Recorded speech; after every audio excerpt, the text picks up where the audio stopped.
ಅರಣ್ಯ ಮತ್ತು ಪರಿಸರ ಮಂತ್ರಾಲಯ, ಹವಾಮಾನ ಬದಲಾವಣೆ ಇಲಾಖೆ ಹಾಗೂ ಕರ್ನಾಟಕ ಸರ್ಕಾರ ಪರಿಸರ ಮತ್ತು ಜೀವಿಶಾಸ್ತ್ರ ಇಲಾಖೆಯ ವತಿಯಿಂದ ಮಂಗಳೂರಿನ ಚಿತ್ರಾಪುರ, ಕೂಳೂರು, ಹೊಸಪೆಟ್ಟು ಕಡಲ ತೀರದಲ್ಲಿ ಸ್ವಚ್ಛತಾ ಅಭಿಯಾನವನ್ನು ಹಮ್ಮಿಕೊಳ್ಳಲಾಯಿತು. ಅರಣ್ಯ ಮತ್ತು ಪರಿಸರ ಮಂತ್ರಾಲಯ, ಹವಾಮಾನ ಬದಲಾವಣೆ ಇಲಾಖೆ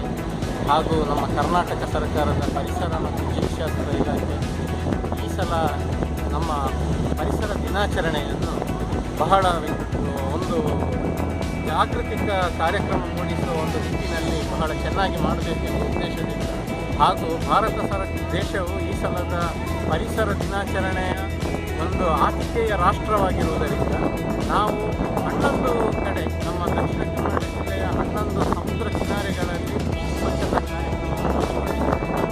ಈಗ ಜೂನ್ 1ರಿಂದ ಪಣಂಬೂರಲ್ಲಿ ನಮ್ಮ ಆಂದೋಲನ ಪ್ರಾರಂಭವಾಗಿದೆ.